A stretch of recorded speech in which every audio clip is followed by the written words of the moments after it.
नमस्कार प्यारे विद्यार्थियों, एक बार फिर आपका स्वागत है MGCI के डिजिटल लर्निंग प्लेटफॉर्म पर। प्यारे विद्यार्थियों, पीएटी के जो छात्र हैं वो लगातार MGCI से डिमांड कर रहे थे कि sir previous year question solution की आप सीरीज लेकर आओ। तो प्यारे विद्यार्थियों, आपका इंतजार समाप्त है। हम PYQ जो है प्रीवियस ईयर पेपर सॉल्यूशन आपके लिए लेकर आए हैं। पीएटी AG 1 2 3 ग्रुप के जो विद्यार्थी हैं इनके लिए हम ये पेपर सॉल्यूशन लेकर आ रहे हैं। डेली आप देखेंगे 6 बजे आपको किसी एक पेपर का सॉल्यूशन मिलेगा। तो आज मैं जो पेपर आपके लिए लेकर आया हूं ये 7/12/2023 का सेकंड शिफ्ट का पेपर है। आफ्टरनून की शिफ्ट में जो पेपर हुआ था वो है, और जो सब्जेक्ट मैं आपके लिए लेकर आया हूं वो है AG2। अब AG2 के अंदर आप देखेंगे कि क्रॉप प्रोडक्शन भी होता है और हॉर्टिकल्चर भी होता है। तो क्रॉप प्रोडक्शन के जो क्वेश्चन हैं उनका सॉल्यूशन मैं आपके सामने रखूंगा, और हॉर्टिकल्चर के जो क्वेश्चन हैं उनका सॉल्यूशन लेकर भूपेंद्र यादव सर आपके साथ जुड़ेंगे। इसी वीडियो में आप आगे देख पाएंगे। वीडियो के साथ अंत तक जुड़े रहें ताकि अच्छे से आपके ये सारे क्वेश्चन सॉल्व हो सके। तो हम स्टार्ट करते हैं। फर्स्ट क्वेश्चन हमारे सामने यहाँ पर है, तिल प्लस बाजरा प्रति प्रति एक उदाहरण है। तिल plus bajra fellow crop rotation is a example of. तो हम सबसे पहले यहाँ पर देखते हैं कि ऑप्शन दिया है अंतरासस्यन या इंटरक्रॉपिंग। तो इंटरक्रॉपिंग में हमारे को हमेशा ध्यान रखना है कि एक रेशो दिया जब रहे तो इंटरक्रॉपिंग यहाँ पर आएगा। जैसे हम लोग यहाँ पर देखते हैं कि एक बहुत ही सिंपल सा इसका एग्जाम्पल है, व्हीट प्लस हम लोग बात करते हैं यहाँ पर मस्टर्ड। Wheat plus mustard 9:1। अगर ऐसा है गेहूं प्लस सरसों 9:1 में अगर हम लोग बात करते हैं तो ये उदाहरण हो जाता है इंटरक्रॉप का। सेकंड हम लोग बात कर रहे हैं मिश्रित सस्यन। अब मिश्रित सस्यन या मिक्स्ड क्रॉपिंग हो सकता है। मिक्स्ड क्रॉपिंग का मीनिंग ही क्या होता है भाई कि 2 or more क्रॉप्स। तो यहां पर हम लोग देख रहे हैं कि तिल और बाजरा ये 2 क्रॉप है और एक साथ बीच में प्लस का निशान है, इसलिए हम लोग इसको मिक्स्ड क्रॉपिंग में रखेंगे। यही हमारा आंसर हो जाएगा। बाकी अगर अविराम को देखा जाए या रिले को देखा जाए तो हम लोग क्या देखते हैं, जैसे फील्ड है ये क्रॉप है, तो हम यहाँ पर देखते हैं कि एक क्रॉप की हार्वेस्टिंग और दूसरी क्रॉप की सोइंग। यहाँ पर आप देखोगे बीच में कोई गैप नहीं होता, यहाँ पर गैप नजर नहीं आ रहा है। जबकि पेरा या उतेरा हम किसको बोलते हैं, ओवरलैपिंग को बोलते हैं। मतलब प्रीवियस क्रॉप की हार्वेस्टिंग के पहले ही हम नेक्स्ट क्रॉप की जब सोइंग कर देते हैं, पिछली फसल की कटाई के पूर्व अगली फसल को बो देना, ये आता है पायरा पेरा या उतेरा में। ठीक है, तो ये हमने क्वेश्चन देखा, ये क्वेश्चन नंबर 2 था पेपर का। फिर सीधे क्वेश्चन नंबर 12 पर आते हैं। एक ही खेत में एक साथ 2 या 2 से अधिक फसल के बीजों को मिलाकर बोना क्या कहलाता है। Growing of 2 or more crops together by mixing on a piece of land is known as। तो हम लोग क्या बोल रहे हैं कि भाई बोने के पहले बीजों को हमने मिला लिया है, आपस में मिलाकर बोल रहे हैं, हमने उनको क्या कर लिया, एक दूसरे के साथ मिक्स कर लिया है। तो ये किस में आता है भाई, तो ये आता है मिश्रित सस्यन या मिक्स्ड क्रॉपिंग। और मिक्स्ड क्रॉपिंग का हमने देखा एक टाइप होता है, और टाइप कौन सा है उसका, तो मिक्स्ड क्रॉप। उसके अंतर्गत ये आता है, मिश्रित फसल के अंतर्गत आता है। बोने के पहले हम बीजों को जब मिला लेते हैं। इसके अंदर एक जो मिक्स्ड क्रॉप की मेन प्रॉब्लम है उसके बारे में हम लोग बात करते हैं कि इसकी मेन प्रॉब्लम क्या है। तो हम लोग यहाँ पर क्या बोलते हैं कि भाई problem in pure seed collection. Pure seed को कलेक्ट करने में प्रॉब्लम आती है। क्यों? क्योंकि हमने कहा एक ही रो है और उसके अंदर अलग अलग क्रॉप्स होंगी, तो जब हार्वेस्टिंग करेंगे तो एक दूसरे के साथ सीड मिक्स होने की पॉसिबिलिटीज बढ़ जाती है, इस कारण से। चलिए नेक्स्ट क्वेश्चन पर हम लोग चलते हैं। क्वेश्चन नंबर 19 आ गया। फसल के ऋतु के आधार पर निम्न में से कौन सी फसल अन्य 3 से भिन्न है। Which of the following crop is different from the other 3 on the basis of cropping season. Season की बेसिस पर हमारे को जो अलग है उसको छांटना है। तो आप यहाँ पर देखेंगे कि व्हीट जो है ये क्रॉप किस सीजन की है, तो रबी सीजन की क्रॉप है। मस्टर्ड क्रॉप ये भी रबी सीजन की है। चिकपी मतलब चना, ये भी रबी सीजन का है। बाजरा ये खरीफ सीजन का है, खरीफ। तो आंसर हो जाएगा बाजरा। बाजरा मतलब पर्ल मिलेट इसको इंग्लिश में बोला जाता है, यहाँ इंग्लिश में भी बाजरा लिखा हुआ है। ठीक है, तो इतने सिंपल क्वेश्चन भी आते हैं एग्जाम में। Next question, question number 23। मुख्य फसल को प्रकृति की अनियमितताओं से बचाने, अनियमितताओं से हमारे को बचाना है और मुख्य फसल को सहारा देने के लिए उगाई जाने वाली फसल कहलाती है। Crop grown to protect the main crop from vagaries of nature and also to render support to the crop is known as. वैसे आपको बता दूं कि ये जो क्वेश्चन है ये कैंसल्ड हो गया था, कैंसल्ड क्वेश्चन है, कैंसल हो गया था। क्यों? क्योंकि यहां पर आप देखोगे एक भी ठीक से आंसर दिया हुआ नहीं है। लेकिन फिर भी हम लोग बात करें कि भाई सपोर्ट करने वाली जो क्रॉप होती है ना, तो उसका आंसर हम लोग यहाँ पर उसको मानते हैं नर्स क्रॉप। क्वेश्चन कैंसिल हो गया था। नर्स क्रॉप जो है ये मेन क्रॉप को सपोर्ट करती है। कैसे करती है भाई? बाय, हम लोग बोलेंगे सपोर्टिंग बाय नाइट्रोजन फिक्सेशन। ये नाइट्रोजन फिक्सेशन करती है और इसके साथ साथ हम लोग बोलते हैं कि और क्या करती है, तो हम लोग बोलेंगे provide organic matter. Organic matter जो है कार्बनिक पदार्थ की पूर्ति करती है, नाइट्रोजन का स्थिरीकरण करती है, नर्स क्रॉप बोलेंगे। और नर्स क्रॉप और साथ में इसको हमने कहा है दाई फसल। दाई फसल भी कहा है, दाई मतलब नर्स। इंटर क्रॉप आप जानते ही हैं। गली फसल क्या होती है? तो गली फसल में हम लोग देखते हैं कि कोई एक पेरेनियल श्रब है वो हमने लगा के रखी है। जैसे पेरेनियल श्रब है मतलब बहुवर्षीय झाड़ियां हैं, और ये जो बहुवर्षीय झाड़ियां होती हैं इनका जो पैसेज होता है या इनका जो गलियारा होता है, गलियारा कहाँ पर दिख रहा है आपको? ये वाला, ये गलियारा है। और यहाँ पर अगर हम कोई क्रॉप लगा देते हैं तो इसको बोला जाता है अले क्रॉपिंग। क्या बोलेंगे? अले क्रॉपिंग। ट्रैप क्रॉप आप जानते ही हैं। इसमें क्या होता है कि हमारी जैसे मेन क्रॉप है कोई, हमने सपोज करो कॉटन है, कॉटन क्रॉप ली है, कॉटन के अराउंड मतलब चारों तरफ हम लोग लगा देते हैं ओकरा।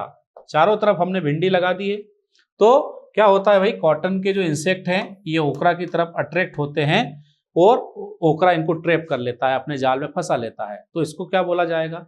इसको बोला जाएगा ट्रैप क्रॉप। हमारा आंसर यहां पर हो गया नर्स क्रॉप। नेक्स्ट क्वेश्चन पर चलते हैं। तो यहां पर आता है कपास के जड़ गलन रोग का कारण क्या है? Root rot of cotton disease is caused by. तो हम लोगों ने पास आंसर दिया है पिंक बॉल वर्म। तो याद रखना है कि पिंक बॉल वर्म तो ये तो एक इंसेक्ट हो गया। अब रूट रॉट है तो आप देखोगे वायरस से तो होती नहीं है। रूट रॉट डिजीज किससे होने वाली है? तो ये होती है फंजाई से। फंजाई जो होती है या इसको बोला जाता है कवक। कवक से होने वाली बीमारी है। और इसका रोगजनक क्या है? कॉजल ऑर्गेनिज्म देखें अगर,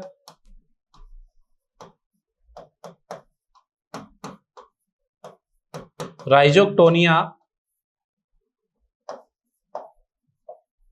बटाटिकोला, ये इसका कॉजल ऑर्गेनिज्म हो जाएगा। ये जो फंजाई है इसका फुल नेम हो गया। फिर जीवाणु से कॉटन में क्या होता है भाई? तो ये होता है बैक्टीरियल ब्लाइट। और किससे होता है? तो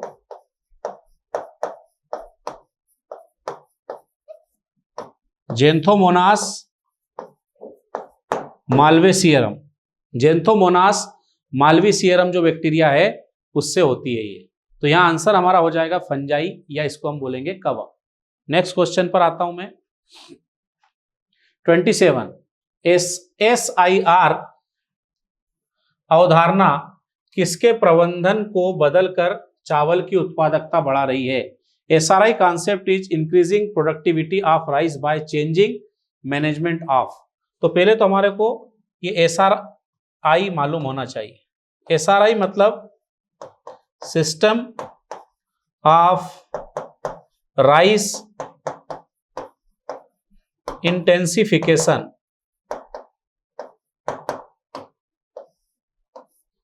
या इसे कहा जाता है सघन धान प्रणाली। 1983 में इसको डेवलप किया था फादर हेनरी दे ला। इन्होंने किया था कहां पर?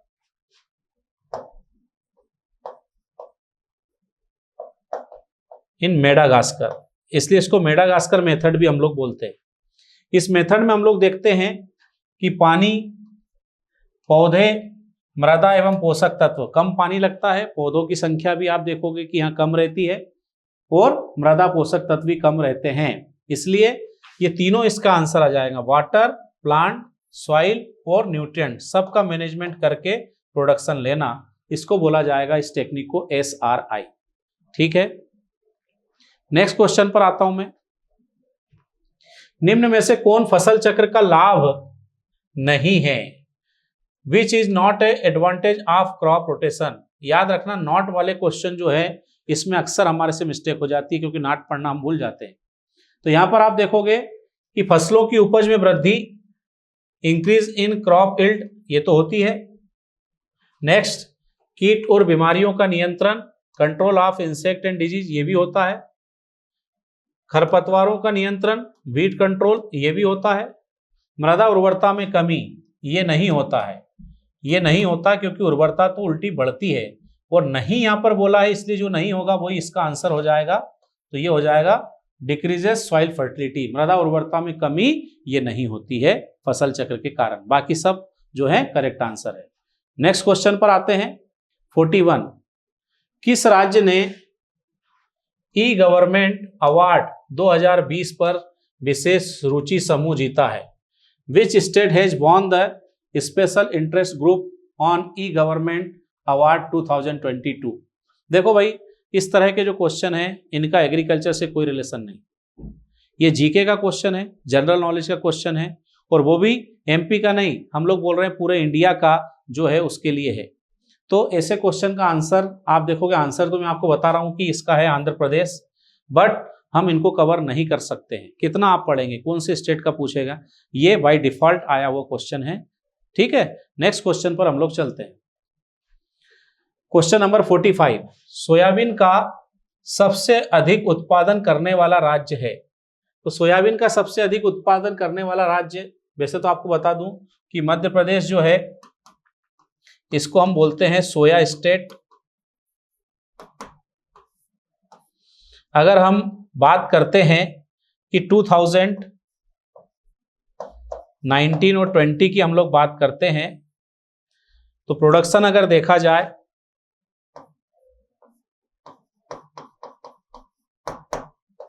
हम लोग बात कब की कर रहे हैं भाई, तो 2019-20 की बात कर रहे हैं। तो आप देखेंगे कि एमपी का प्रोडक्शन 46% था और महाराष्ट्र जो है इसका 41% प्रोडक्शन था। कब? 1920 में। ठीक है, अब अगर हम लोग बात करते हैं कि अभी प्रेजेंट कंडीशन में क्या है, तो अभी हम लोग अगर देखें तो हमारे पास जो लेटेस्ट डाटा है वो कौन सा है? तो लेटेस्ट डाटा हमारे पास जो है वो 2021-22 का है। अगर इसकी हम लोग बात करें, प्रेजेंट में बात करें, तो महाराष्ट्र फर्स्ट रैंक पर आ गया है 42.12%, और एमपी की अगर बात करें तो ये है 41.5%। तो ये लेटेस्ट डाटा हमारे पास है, इसके हिसाब से अगर हम लोग बात करें तो महाराष्ट्र फर्स्ट रैंक पर आएगा। ठीक है, ये अभी चेंज हुआ है, बाकी सोया स्टेट एमपी को आज भी बोला जाता है, ध्यान रखना। नेक्स्ट क्वेश्चन पर आते हैं। क्वेश्चन नंबर 54, किस शहर को भारत का चावल का कटोरा कहा जाता है? तो भारत में चावल का कटोरा हम किसको बोलते हैं? तो चावल का कटोरा अगर देखा जाए भाई, तो ये हम लोग बोल रहे हैं राइस बॉल किसको बोला जाता है? तो आंध्र प्रदेश को राइस बॉल बोला जाता है। जबकि मध्य प्रदेश आप जानते ही हो क्या है, अभी मैंने आपको बताया ये सोया स्टेट है। और यूपी जो है ये क्या है भाई? तो यूपी को बोला जाता है sugar bowl of India. India का शुगर बोल है यूपी। बाकी अगर हम लोग राइस बोल की बात करें तो यह है आंध्र प्रदेश। नेक्स्ट क्वेश्चन पे आता हूं मैं।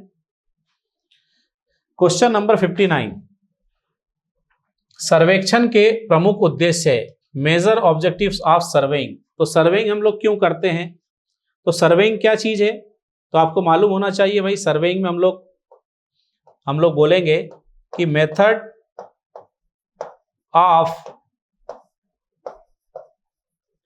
डेटा एंड और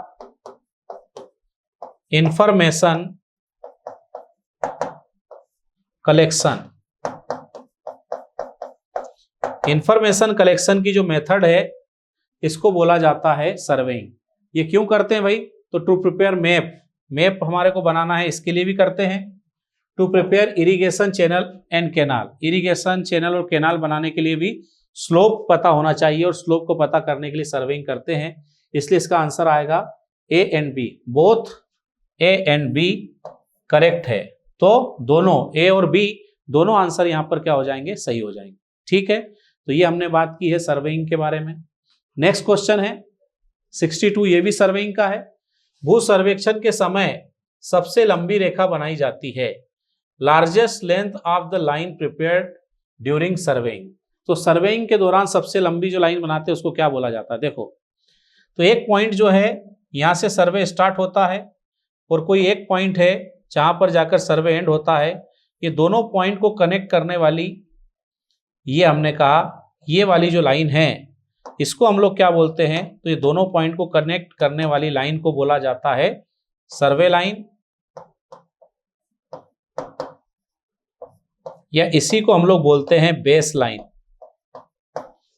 बेस लाइन क्यों बोला है, क्योंकि इसी को बेस मानकर सर्वे करते हैं। और ये जो बोथ पॉइंट्स हैं जहां से सर्वे स्टार्ट होगा जहां पर एंड होगा, ये जो पॉइंट्स हैं इनको हम लोग क्या बोलते हैं, तो ये जो पॉइंट है इनको बोला जाता है स्टेशन। ये वाला पॉइंट भी क्या है, स्टेशन। ठीक है, तो ये वाली लाइन हो गई बेस लाइन। तो यहां पर हमारा आंसर हो जाएगा आधार रेखा, या बेस लाइन इसको कहा जाता है। ठीक है, ये क्वेश्चन नंबर हो गया 62। नेक्स्ट हम लोग बात करते हैं क्वेश्चन नंबर 68, सिंचाई जल के साथ घुलनशील उर्वरकों के प्रयोग को कहा जाता है। तो भाई application of liquid fertilizer with irrigation water is called. तो इसको हम लोग क्या बोलते हैं भाई, तो इसको बोला जाता है फर्टिगेशन। फर्टिगेशन कहा जाता है इसको। फर्टिगेशन क्या है भाई, तो हम लोग बात करते हैं कि फर्टिलाइजर विथ इरिगेशन, इरिगेशन के साथ फर्टिलाइजर जब देते हैं तो फर्टिगेशन बोला जाता है। फिर केमिगेशन क्या है, तो हम लोग बोलेंगे कि पेस्टिसाइड्स विथ इरिगेशन। तो इसको क्या बोला जाएगा, इसको बोला जाएगा केमिगेशन। माइक्रो इरिगेशन क्या चीज है भाई, तो माइक्रो इरिगेशन जो है ये ड्रिप मेथड जो है इसी को बोला जाता है माइक्रो इरिगेशन, और ये तो इरिगेशन की मेथड है। इसके अलावा और वर्ड आता है, एक आता है हर्बिगेशन। हर्बिगेशन का मीनिंग क्या हुआ, तो हर्बिगेशन का मीनिंग हुआ कि herbicides with irrigation water.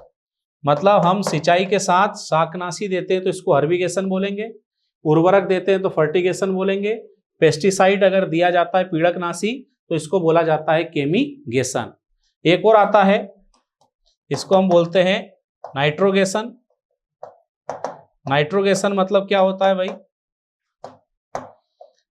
Liquid NH3 को जब हम इरिगेशन के साथ देते हैं तो इसको क्या बोला जाता है, इसको बोला जाता है नाइट्रोगेशन। ठीक है, बहुत ही सिंपल क्वेश्चन था, आप सबने पढ़ रखा है, इस तरह के क्वेश्चन भी एग्जाम में आते हैं। ठीक है, नेक्स्ट हम लोग बात करते हैं, ज्वार का वानस्पतिक नाम हमसे पूछा है, बॉटनिकल नेम ऑफ ज्वार। ज्वार मतलब सोरगम। सोरगम का बॉटनिकल नेम हमसे पूछा है, क्या होता है, तो आप देखेंगे कि यहां भी सोरगम हेल्पेंस दिया है और यहां सोरगम बाइकलर दिया है। तो ये सोरगम में कंफ्यूज मत होना, आंसर आएगा सोरगम बाइकलर। ये सोरगम का बॉटनिकल नेम है, जबकि ये किसका है, जोहानसन ग्रास जो होता है, जोहानसन ग्रास मतलब जिसको हम बोलते हैं बरू, ये बरू का है, जबकि इल्यूसिन कोरकाना किसका है? फिंगर मिलेट, या इसको बोला जाएगा रागी। बिगनर रेडिएटा किसका है? तो ये है ग्रीन ग्राम। ग्रीन ग्राम मतलब मूंग का। तो बॉटनिकल नेम भी एग्जाम में पूछे जाते हैं, तो इनको भी हमारे को अच्छे से याद करना है, पढ़ के रखना है, ठीक है। नेक्स्ट क्वेश्चन पर आता हूं। क्वेश्चन नंबर 70, निम्न में से कौन मृदा आरक्षक फसल नहीं है? नहीं है। Which of the following is not a soil cover crop? तो हमारे को यहां पर ध्यान रखना है कवर क्रॉप। तो ब्लैक ग्राम, ग्वार, सोयाबीन, ये तीनों कैसी हैं? ये तीनों जो हैं ये कवर क्रॉप है। कवर क्रॉप्स जो होती हैं इनको हम मल्च क्रॉप भी बोलते हैं। मल्च क्रॉप्स क्यों बोला जाता है भाई? ये क्या करती हैं? ये वाली क्रॉप क्या करेंगी? तो हम लोग बोल सकते हैं टू प्रोटेक्ट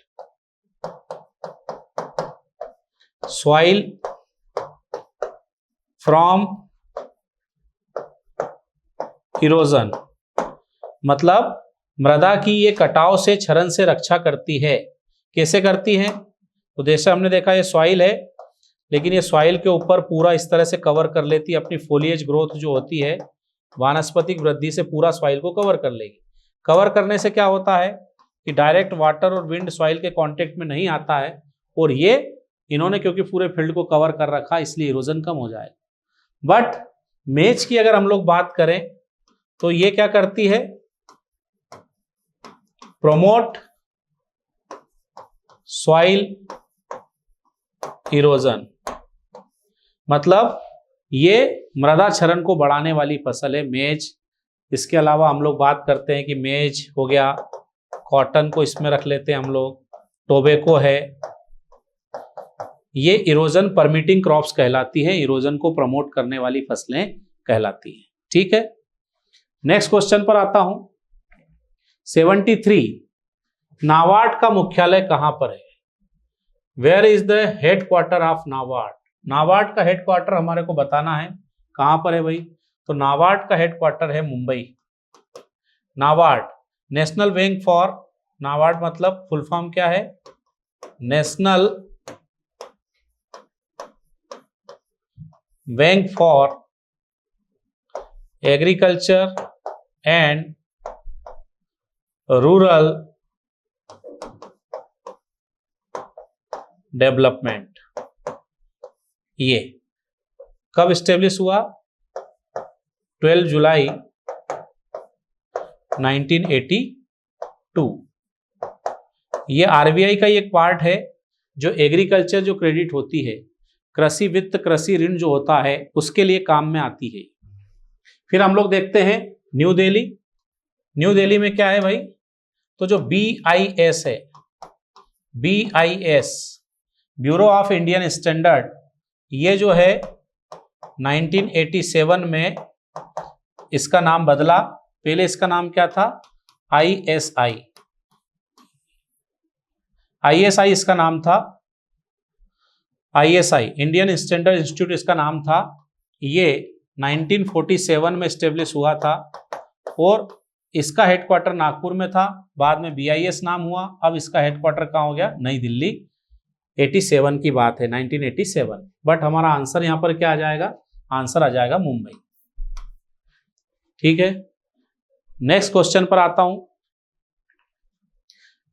भारतीय मक्का अनुसंधान संस्थान, Indian Institute of Maize Research is located at. तो Indian Institute of Maize Research की अगर हम लोग बात करें तो ये कहां पर है भाई? ये लुधियाना में है। लुधियाना के अंदर ये है। जबकि हैदराबाद, यहां पर अगर बात करें तो क्या है भाई? Directorate of rice research, DRR, ये कहां पर है भाई? तो ये हैदराबाद में है। फिर NRCS, national research centre for sorghum, ये राइस है। ये हम लोग बात कर रहे हैं सोरगम, ये भी कहां है? हैदराबाद में। क्रीडा, central research institute for dryland agriculture, क्रीडा जिसको हम लोग बोलते हैं, ये भी कहां पर है? तो ये भी हैदराबाद में है। फिर हम लोग बात करते हैं जयपुर में क्या है भाई? तो नियाम,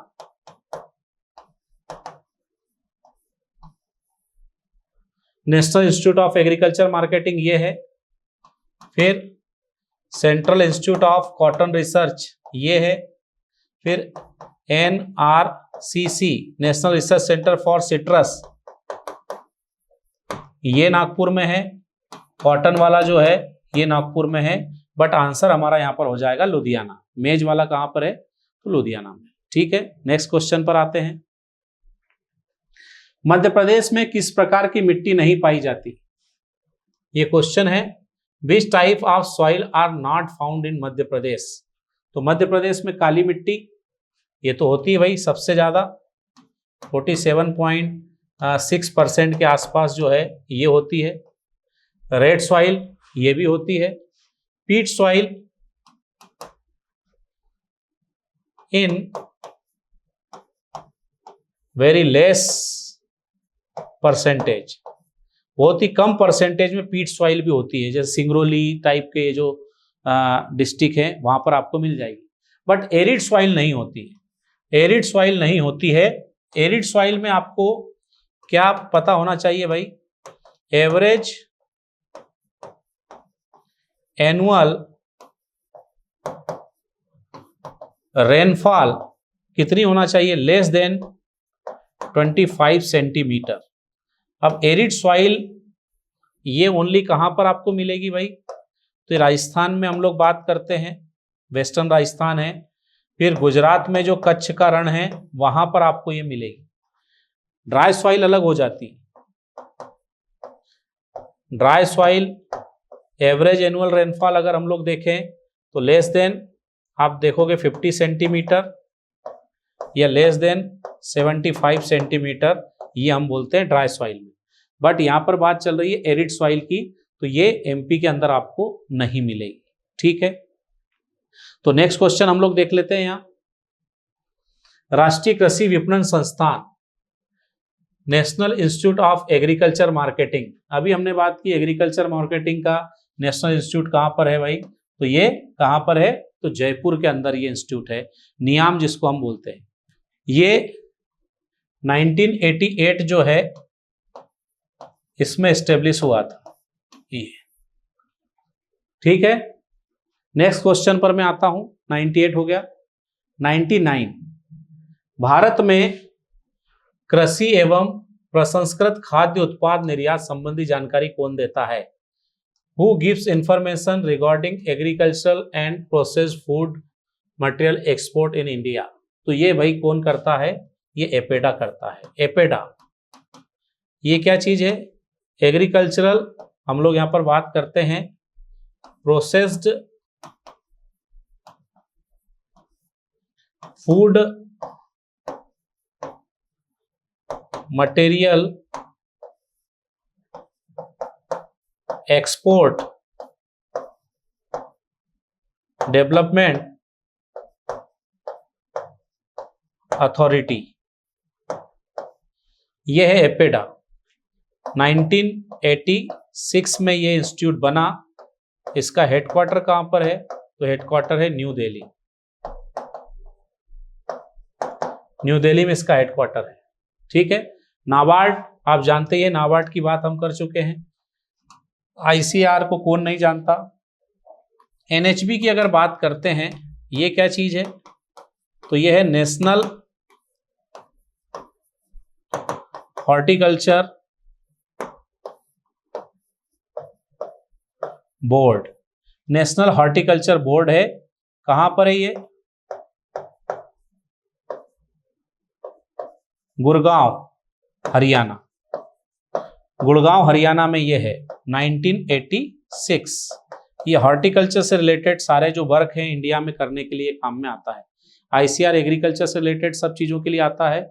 और आप जानते ही हो कि हमारे पास जो नाबार्ड है ये एग्रीकल्चर में सारी आईसीआर से रिलेटेड जो स्कीम्स होती हैं, इनको क्रेडिट के साथ बैंकिंग स्कीम आरबीआई के साथ मिलकर ये हमारे यहाँ कंट्री में चारों तरफ लाने का, फैलाने का काम करता है। तो ये क्वेश्चन नंबर 99 था। इसके साथ ही क्रॉप प्रोडक्शन के क्वेश्चन कंप्लीट होते हैं। हॉर्टिकल्चर से रिलेटेड क्वेश्चंस लेकर भूपेंद्र यादव सर आपके सामने आएंगे और अगला जो पेपर हुआ है आपका पीएटी का, उस पेपर को लेकर बहुत जल्दी मैं आपके सामने हाजिर होऊंगा। ज़्यादा से ज़्यादा संख्या में वीडियो देखें, अपने दोस्तों तक भी इस वीडियो को पहुंचाएं ताकि वो भी इसका फ़ायदा ले सकें। स्वस्थ रहें, मस्त रहें। धन्यवाद। नमस्कार प्यारे बच्चों, मैं भूपेंद्र यादव आप सभी का एमजीसीआई के यूट्यूब चैनल पर बहुत बहुत स्वागत करता हूं। जैसे कि प्यारे बच्चों आपको विदित है, एमजीसीआई आपके लिए पीएटी 2023 और अन्य महत्वपूर्ण प्रश्न जो प्रीवियस ईयर में पूछे गए उनकी सीरीज चला रहा है। उसी सीरीज में, उसी कड़ी में आज हम बात करने वाले बेटा जो आपका एमपी पीएटी का पेपर हुआ था 7 दिसंबर 2023 को, शिफ्ट थी सेकंड, और इसमें आज हम चर्चा करेंगे AG2 अर्थात क्रॉप प्रोडक्शन एंड हॉर्टिकल्चर। तो मैं आज आपको इस पेपर में हॉर्टिकल्चर के जितने इंपॉर्टेंट क्वेश्चन आए हैं उनके ऊपर अपन चर्चा करने वाले हैं। तो आइए बिना विलंब के हम स्टार्ट करते हैं। जैसे कि हम स्क्रीन पर देख पा रहे हैं, फर्स्ट क्वेश्चन ही था इस पेपर का, mango is mostly propagated by, mango is mostly propagated by, आम का प्राय प्रसारण होता है। तो पहला ऑप्शन है बडिंग, जान लेते हैं। बडिंग जिसको हम टी बडिंग बोलते हैं, इसी को आई बडिंग बोल दिया जाता है, इसी को सील्ड बडिंग बोल दिया जाता है, इसी को इन्वर्ट टी बडिंग या उल्टा टी बडिंग बोल दिया जाता है। तो टी बडिंग मेनली जो यूज़ किया जाता है दैट इज़ रोज, ये मुख्यतः गुलाब में किया जाता है। देन हम बात करें बेटा टी बडिंग के अलावा यदि हम बात करें तो एक और इम्पोर्टेंट यहाँ पर बडिंग हम देखेंगे दैट इज़ रिंग बडिंग, और ये रिंग बडिंग वलय कलिकायन जिसको हम बोलते हैं, तो ये प्रोसेस की जाती है बेर के अंदर। देन हम नंबर देखें अगला पैच बडिंग, इम्पोर्टेंट क्वेश्चन है, बार बार पूछा गया है, दैट इज़ अनोला। ये प्रोसेस किस में होती है या प्रसारण की विधि किस में उपयोग लेते हैं हम, अनोला। अनोला आप सभी जानते हैं दैट इज़ आंवला। देन बात करें हम बेटा सील्ड बडिंग, ठीक है। तो सील्ड बडिंग की अगर बात करी जाए तो सील्ड बडिंग का प्रोसेस होता है मैंडारिन के अंदर, मैंडारिन मतलब संतरा। तो यहाँ पर ये बडिंग के सारे प्रोसेस है, ये बहुत इंपॉर्टेंट है। देन हम बात करें सेकंड, यहाँ पर देख पा रहे ऑप्शन में बेटा लेयरिंग। तो लेयरिंग मेनली तो होता है लीची के अंदर, किसके अंदर होता है, लीची के अंदर। कुछ हद तक ये अगर हम देखें तो गुआवा में भी सक्सेस होता है, लेकिन ये गुआवा का कमर्शियल मेथड नहीं है। फिर सर गुआवा का कमर्शियल मेथड क्या है, तो नाउ डेज अगर हम देखें गुआवा में जो कमर्शियल मेथड है, ठीक है, गुआवा की अगर हम बात करें, इसका जो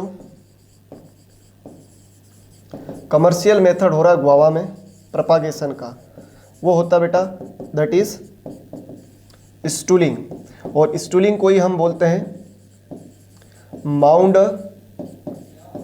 लेयरिंग, ठीक है। और माउंड लेयरिंग को आप लोग हिंदी भाषी लोग किस नाम से जानते हैं बेटा, ढेरी कलम। कौन सा कलम, तो ढेरी दाब कलम।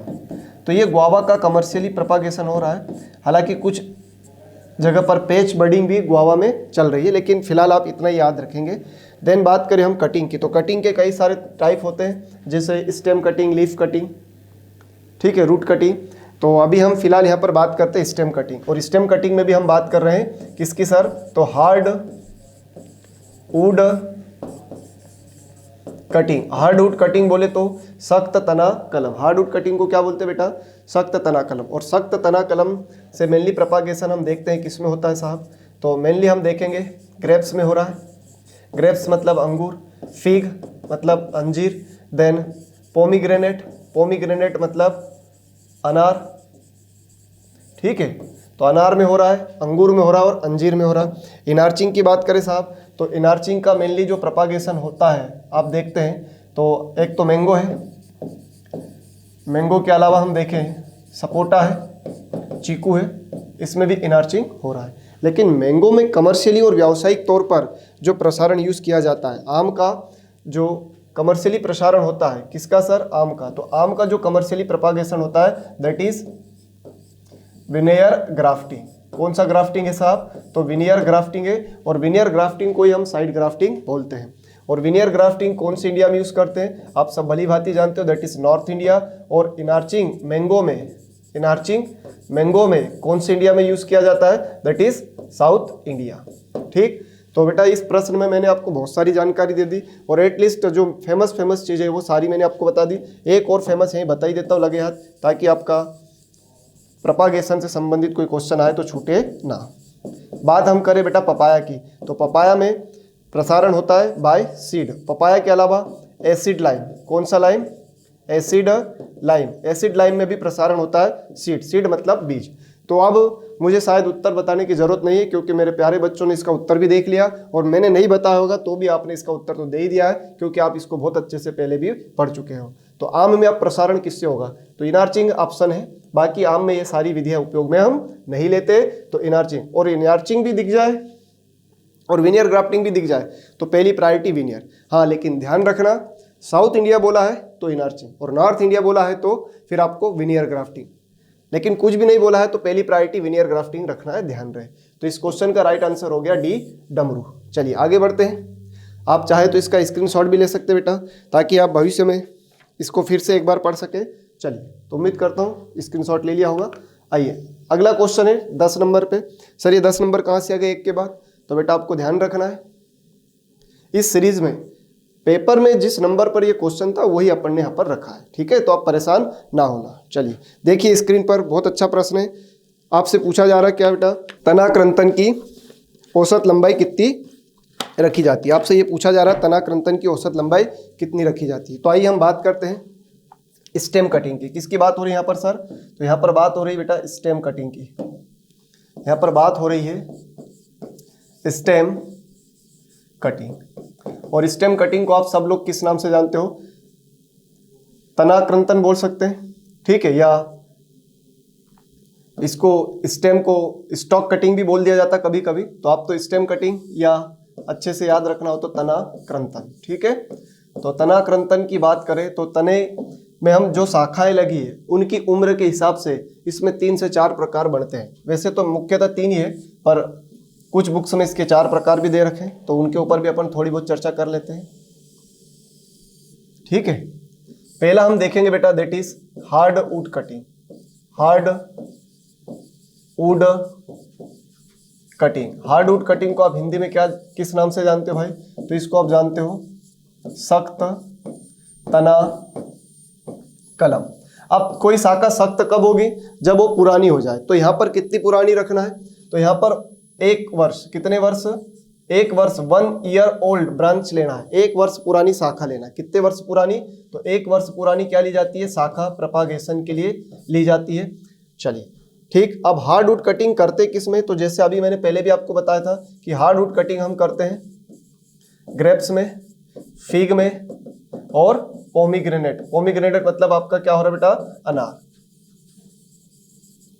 फिग है, फिग के अलावा अगर हम देखें, चलो थोड़ा सा इसको सही कर लेते हैं। फिग के अलावा अगर हम देखें तो अनार में भी ये काम हो रहा है और अंगूर में भी हो रहा है, ठीक? तो हार्डवुड कटिंग, अब प्रश्न ये आता है कि हार्डवुड कटिंग की लंबाई कितनी रखी जाती है? तो इसकी जो लेंथ रखी जाती है हार्डवुड कटिंग की, वो रखी जाती है बेटा 10 to 45 सेंटीमीटर। कितनी रखी जा रही है इसकी लेंथ? तो इसकी लेंथ रखी जा रही है 10 to 45 सेंटीमीटर। अब दूसरे नंबर पर हम जानेंगे सॉफ्ट हार्डवुड कटिंग में। दूसरा अपन जानने वाले हैं पर बेटा सेमी हार्डवुड कटिंग। जैसे ये शाखा 1 वर्ष पुरानी है तो इसमें अपन 4 से 9 महीने पुरानी शाखा लेंगे। चलिए दूसरा जो तरीका हो रहा है इसमें वो हो रहा है बेटा सेमी हार्ड वुड कटिंग। अब सेमी हार्डवुड कटिंग की बात करूं तो जैसे यहाँ पर 1 वर्ष पुरानी, तो यहाँ पर 4 से 9 माह या 4 to 9 मंथ ओल्ड ब्रांच लेना है। लंबाई कितनी रखी जाएगी? तो 7 से 20 सेंटीमीटर इसकी लेंथ रखी जाती है। और सेमी हार्डवुड कटिंग का यूज जनरली हम करते हैं, वैसे कमर्शियली ये प्रोपागेशन नहीं करते हैं, ठीक है? इनका किनका, जिनका मैं नाम लिख रहा हूं, that is guava and mango. आम और अमरूद में ये व्यावसायिक रूप से नहीं उपयोग में लाया जाता, लेकिन ऑप्शन में आएगा तो यही लगाना 2, ठीक है? तो सेमी के लिए क्या लिख सकते हैं? अर्ध सख्त तना कलम, ठीक है? हिंदी भाषी ध्यान दे बेटा, इसको हम हिंदी में क्या लिख सकते हैं? अर्ध सख्त तना कलम, ठीक है? ध्यान रहेगी ये बात। चलिए अब बात करें तीसरे नंबर पर हम, तो तना कलम का तीसरा प्रकार हम देखेंगे तो हार्ड हो गया, सेम ही हो गया। अब बात करेंगे हम बेटा soft wood cutting. Soft wood cutting, soft मतलब मृदु या कोमल, तो ये है बेटा मृदु काष्ठ उपरोपण। मृदु काष्ठ उपरोपण। अब बात हो रही है मृदु काष्ठ उपरोपण की, तो जैसे इसकी हमने बात करी 1 साल पुरानी है, ये 4 से 9 माह पुरानी है बेटा। तो ऐसे हम बात करने वाले सॉफ्ट वुड की, तो ये कितने माह पुरानी होगी और इसकी लंबाई क्या होगी। तो ये पुरानी रहती है बेटा 2 to 3 मंथ, 2 से 3 माह पुरानी शाखा लेना है। और इसकी जो लेंथ रहती है वो 10 to 15 सेंटीमीटर रखी जाती है। देन लास्ट है तना कलम का ही प्रकार है हर्बेसियस कटिंग। कौन सी कटिंग सर, तो हर्बेसियस कटिंग की बात करेंगे अपन। चौथे नंबर पर होता बेटा that is herbaceous cutting.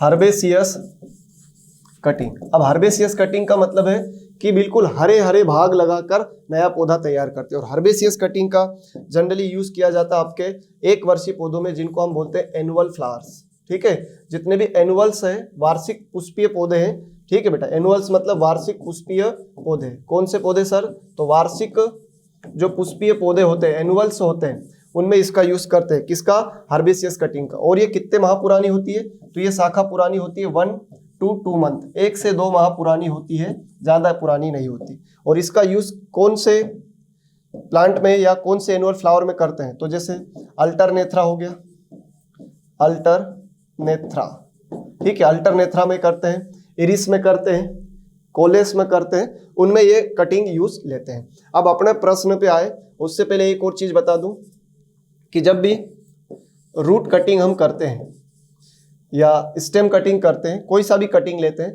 Any one cutting की बात करें, तो चलो स्टेम की बात कर लेते हैं फिलहाल। तो स्टेम कटिंग की अगर हम बात करें बेटा, ठीक है, तो कोई सा भी जनरली कटिंग करे तो उसमें रूटिंग एक समस्या होती है ना, तो यहाँ पर भी रूटिंग बहुत इंपॉर्टेंट बात है। रूटिंग का मतलब क्या हुआ सर, जड़ फुटाव। कौन सा फुटाव, जड़ फुटाव। अब जड़ फुटाव यदि करना चाहते हैं अपन, क्या करना चाहते हैं सर, जड़ फुटाव, तो उसके लिए एक हार्मोन होता है। कौन सा सर, IBA। और इसकी कितनी मात्रा यूज करना चाहिए, तो 5000 ppm। कितने ppm, 5000 ppm IBA की मात्रा उपयोग करेंगे। किसके लिए, हम रूटिंग के लिए, स्टेम कटिंग के अंदर। अब यहीं से कई सारे क्वेश्चन आपसे बार बार एग्जाम में पूछे गए, जो आप यहां से अपने आंसर पर पहुंच पाओगे। अब अपने प्रश्न पर आते हैं optimum length of stem cutting. तो स्टेम कटिंग की ऑप्टिमम लेंथ, देखो बेटा अब सब अलग अलग लेंथ है, अब उसने केवल औसत लेंथ पूछी है। तो इन सब में देखो जो अपने ऑप्शन में दिए, 5 से 10 है क्या, नहीं है, 30 से 45 नहीं है, 10 से 30 के बीच में ऑप्शन आ सकते हैं, क्योंकि 10 है अपने पास 2 जगह पर। और इनका एवरेज अगर देखेंगे इन सब का, तो एवरेज क्या आएगा आपका 10 to 30। तो it should be right answer B. उम्मीद करता हूं ये मजेदार और महत्वपूर्ण जानकारी आपको समझ में आ रही होगी, क्योंकि एक ही स्क्रीन पर यहां से मैंने वो सारे क्वेश्चन लिख दिए जो स्टेम कटिंग के बनते बेटा। आइए अगला प्रश्न है 11 नंबर पर, किन्नो इज एन इम्प्रूव या इंपॉर्टेंट वेराइटी ऑफ। किन्नो क्या है भैया, तो किन्नो आप सभी जानते हैं इसका उत्तर तो, लेकिन किन्नो पैदा कैसे हुआ, किन्नो की कहानी क्या है जानते हैं। किंग संतरा का क्रॉस हुआ किसके साथ, विलो लीफ के साथ। किंग और विलो लीफ का क्रॉस कराया तो क्या पैदा हो गया बेटा, किन्नो।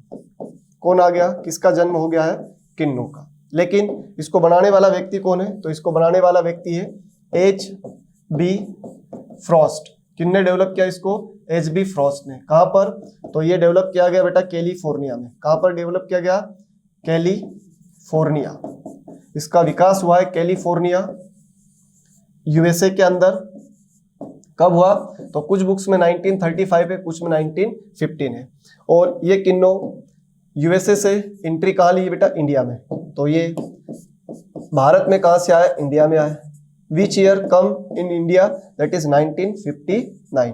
और इंडिया में सबसे पहले, भारत में इसको भैया सबसे पहले कहाँ उगाया गया, तो किन्नो संतरा को भारत में सबसे पहले उगाया गया है पंजाब के अंदर। कहाँ इसकी एंट्री हुई, किन्नो संतरा की भारत में, तो पंजाब में। कब हुई, ठीक, तो यह ध्यान रखना है। अब 2 शब्द और इसमें, लाइम और लेमन, ठीक है। तो लाइम क्या होता है, लेमन क्या होता है, लिटिल बिट डिफरेंस है, दोनों में जान लेते हैं। एक तरफ हम बात करें बेटा लाइम की और एक तरफ बात करें लेमन की, ठीक। लाइम क्या होता है और लेमन क्या होता है, इसको भी थोड़ा जान लेते हैं। जनरली जो लाइम होते हैं वो स्वाद में खट्टे होते हैं, सॉर टेस्ट होता है ना, सॉर टेस्ट होता है मतलब खट्टे होते हैं। ये थोड़े कम खट्टे होते हैं ना, ये स्वाद में ज्यादा खट्टे हैं, ये थोड़े कम खट्टे। खट्टा तो ये भी होगा लेमन भी, लेकिन इसकी तुलना में कम होगा। और जो लाइम होता है आप देखोगे मार्केट में बिल्कुल इस तरह से जो आप देखते हो, ठीक है, एकदम ग्रीन वाला नींबू, ठीक है, ग्रीन वाला जो नींबू देखते हो वो आपका लाइम है। और जो कुछ इस तरह से आप डार्क येलो वाला देखते हैं बेटा, है ना, थोड़ा पीला वाला जो बिल्कुल पीला रहता है ना, वो पीला वाला जो आपको मार्केट में दिख रहा है वो आपका लेमन है। ठीक है, लाइम की बात करें तो इसमें बहुत फेमस लाइम है जिसका क्वेश्चन आपके एग्जाम में बार बार आता है, दैट इज एसिड लाइम। कौन सा लाइम सर? तो एसिड लाइम। एसिड लाइम को भी आप कागजी नींबू बोलते हैं, जिसका बॉटनिकल नेम है सिट्रस ऑरेंटिफोलिया। देन बात करें लेमन की, तो लेमन में हम देखें तो सिट्रस लाइमन इसका बॉटनिकल नेम है, और लेमन में भी रफ लेमन है। ठीक है, कौन सा लेमन है? रफ लेमन है। चलो, तो लेमन के भी कुछ बातें मैंने आपको बता दी, लाइम की भी कुछ बातें बता दी। अब आंसर बताने की जरूरत है ही नहीं, क्योंकि किन्नो क्या हो रहा है, किन्नो एक तरह से देखे तो संतरा हो रहा है, तो ये इसका राइट आंसर हो गया बी। ठीक है बेटा, चलिए आगे बढ़ते हैं नए प्रश्न की ओर। यहाँ पर बहुत सारी महत्वपूर्ण जानकारी है, चाहे तो आप इसका भी स्क्रीनशॉट ले सकते हैं बेटा और इसका उपयोग कर सकते हैं। चलिए अब अगला क्वेश्चन है 17 नंबर पर, ध्यान से पढ़ना है उसको। आपसे पूछा जा रहा है एक सामान्य रसोई घर में औसत क्षेत्रफल की आवश्यकता होती है। अब रसोई घर मतलब किसकी बात हो रही बेटा? Kitchen garden. किचन गार्डन को आप बोलते हो गृह वाटिका। कौन सी वाटिका सर? तो गृह वाटिका। किचन गार्डन को हम किस नाम से जान रहे हैं? गृह वाटिका। और गृह वाटिका की बात करें तो एक सदस्य को कितनी जगह चाहिए? किचन गार्डन में एक सदस्य को कितनी जगह चाहिए? तो 50 वर्ग मीटर जगह चाहिए। एक सदस्य को कितने वर्ग मीटर? 50। और एक परिवार में साधारणतः कितने सदस्य को माना जाता है? सर हमारे परिवार, अभी तुम परिवार पर नहीं, पीएटी पर ध्यान दो। ठीक है, तुम परिवार मत बनाओ रे, पीएटी बनाओ अभी। तो एक परिवार में साधारणतः कितने सदस्य होना चाहिए? तो एक परिवार में साधारणतः 5 सदस्य माने जाते हैं। कौन कौन? दादा दादी, पति पत्नी और एक बच्चा। ठीक है, ज्यादा नहीं सोचना। तो एक परिवार में कितने सदस्य? 5। तो एक के लिए कितना? 50। तो 5 गुणा 50 कितना हो गया बेटा? 250 वर्ग मीटर। ठीक, गृह वाटिका किचन गार्डन किधर होना चाहिए? घर के आगे के पीछे, तो back side of home. Back side में बनाते हैं, घर के पीछे। और इसके लिए दो बहुत अच्छे क्वेश्चन पूछे जाते हैं। मैंगो की कौन सी वैरायटी है जो किचन गार्डन में लगाई जाती है? और पपाया की कौन सी वैरायटी है जो किचन गार्डन में लगाई जाती है? मुझे पूरा विश्वास है सबने इसका उत्तर बता दिया होगा। तो मैंगो के लिए हम बात करें दैट इज आम्रपाली, और इधर हम बात करें बेटा दैट इज पूसा नन्ना। ठीक है, ये म्यूटेंट वैरायटी, इसकी हाइट 1 मीटर से ज्यादा नहीं होती। और सबसे अच्छा बैकयार्ड ट्री कौन सा? बैकयार्ड मतलब घर के पीछे, है ना, बैक यार्ड फ्रूट क्रॉप कौन सी है? तो पपाया ही है। ठीक, तो उम्मीद करता हूं मुझे उत्तर बताने की जरूरत नहीं है, आप सभी ने इसका आंसर देख लिया होगा, डी डमरू। तो right answer should be D. चलिए नेक्स्ट क्वेश्चन है, एक बीजपत्री फल का उदाहरण है, एग्जांपल ऑफ मोनोकॉटिलिडन फ्रूट। इनमें से कौन सा मोनोकॉट्स में आएगा? ठीक है बेटा, तो मोनोकॉट्स में कौन सा आएगा उसको अपन समझते हैं। जो फ्रूट्स होते हैं जनरली जो फ्रूट्स होते हैं उसमें 3 परिवार आप बहुत अच्छे से याद रखोगे। पहला है म्यूजेसी, और म्यूजेसी में कौन आता है? केला। देन हम बात करेंगे ब्रोमीलिएसी,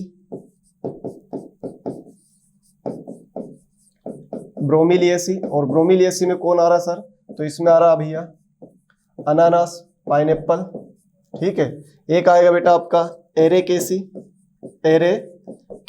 या पामी परिवार। तो इसमें कौन कौन आता है? तो नारियल आएगा आपका, कोकोनट। नारियल के बाद यदि हम देखें तो बेटा डेट पाम आएगा, डेट पाम बोले तो खजूर। फिर आपका अरेका नट की बात करूं तो सुपारी। तो ये सब एक बीजपत्री में आते हैं। ऐसे ही बेटा सब्जियों में अगर अपन चले कि सब्जियों का कौन सा परिवार एक बीजपत्री में आता है, तो ये तो फलों की बात हो गई, और फल की बात पूछी भी गई है और आप बता भी दोगे। अगर ऐसा ही सब्जियों में आ जाए तो इसमें भी 2-3 परिवार आपको अच्छे से याद रखना है। पहला तो हो रहा बेटा एमार्लिडिएसी या एलिएसी, और एलिएसी में कौन कौन आता है? तो प्याज आता है और लहसुन आता है। ठीक है। एलिएसी हो गया आपका, इसमें एरेकेसी आता है, एरेकेसी। और एरेकेसी में कौन आती है? तारो, तारो को आप अरबी बोलते हो, ठीक है। देन हम बात करें तो डायोस्कोरेसी,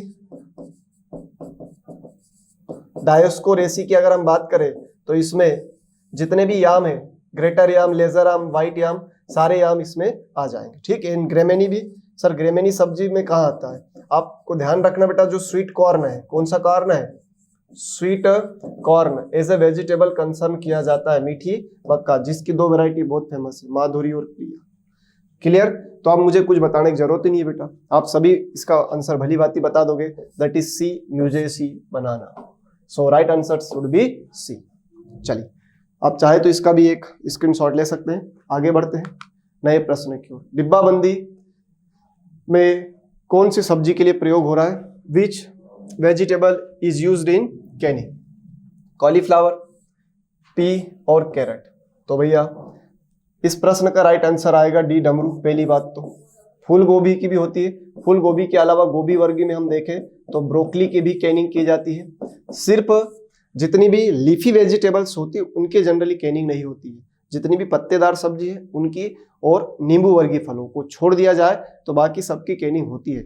लेकिन मोस्ट ऑफ द कैनिंग जो होती है विश्व में, वर्ल्ड में अगर हम देखें बेटा, वर्ल्ड में अगर हम देखें तो वर्ल्ड में जो नंबर 1 कैनिंग वेजिटेबल है, वर्ल्ड में जो नंबर 1 कैनिंग वेजिटेबल है दैट इज पी, मटर। और मटर की कैनिंग किसके साथ होती है? तो सॉल्ट के साथ होती है। कितना %?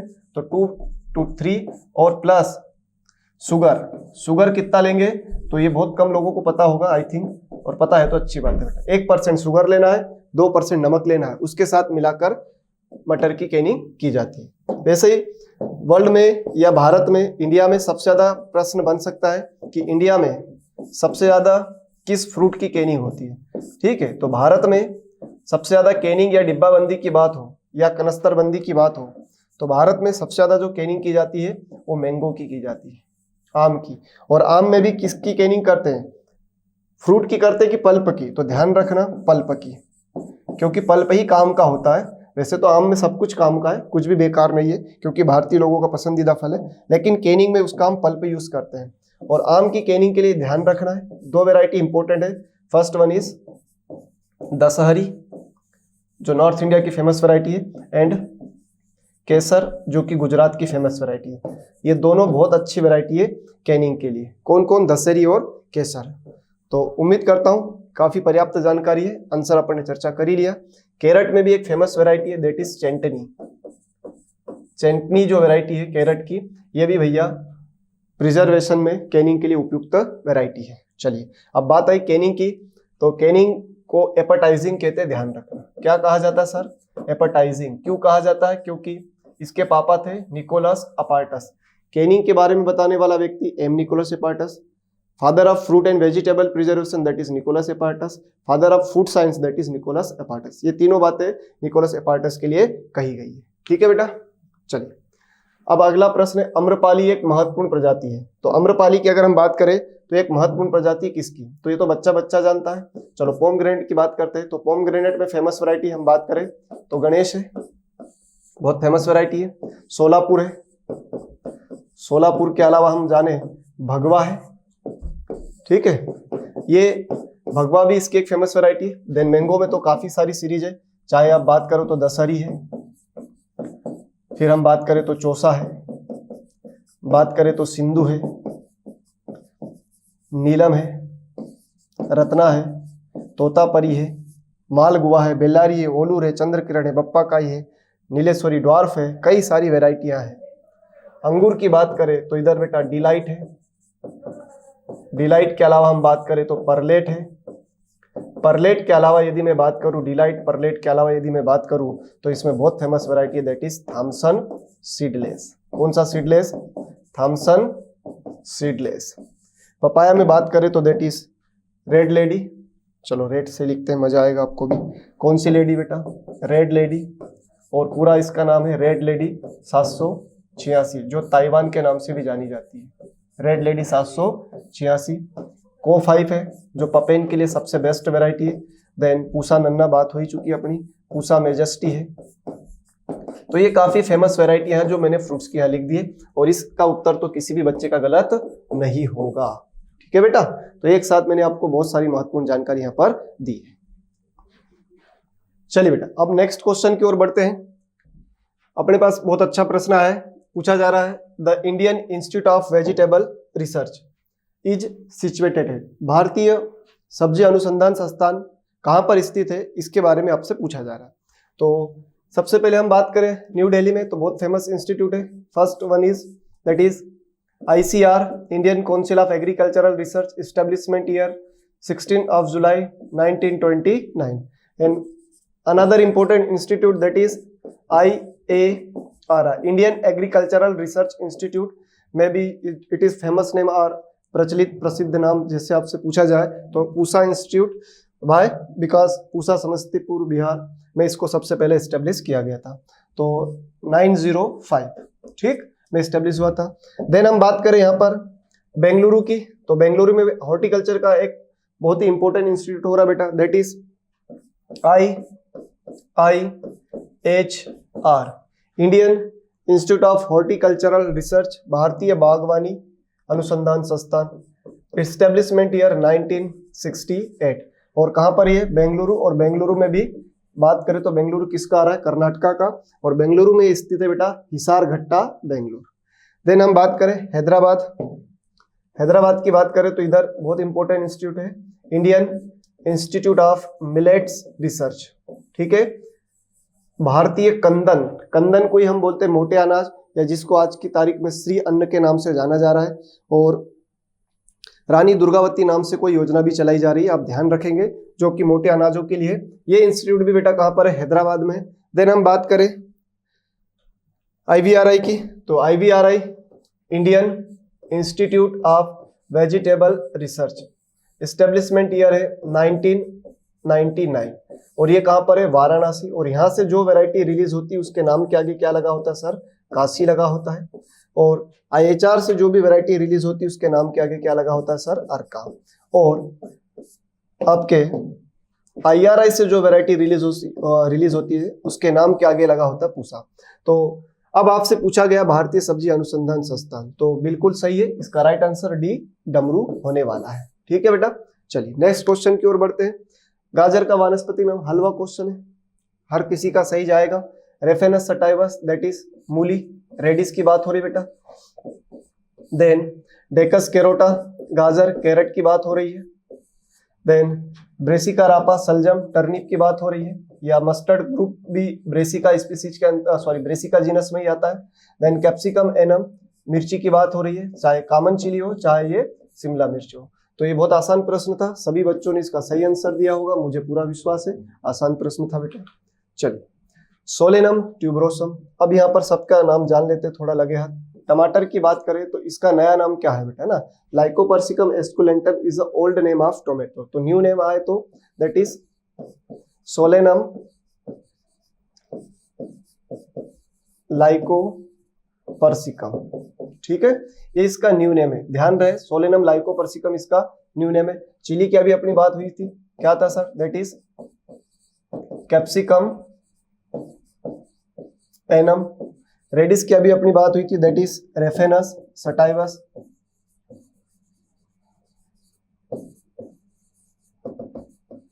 चलिए, देन पोटैटो जग जाहिर है, that is solanum tuberosum. So right answer should be D.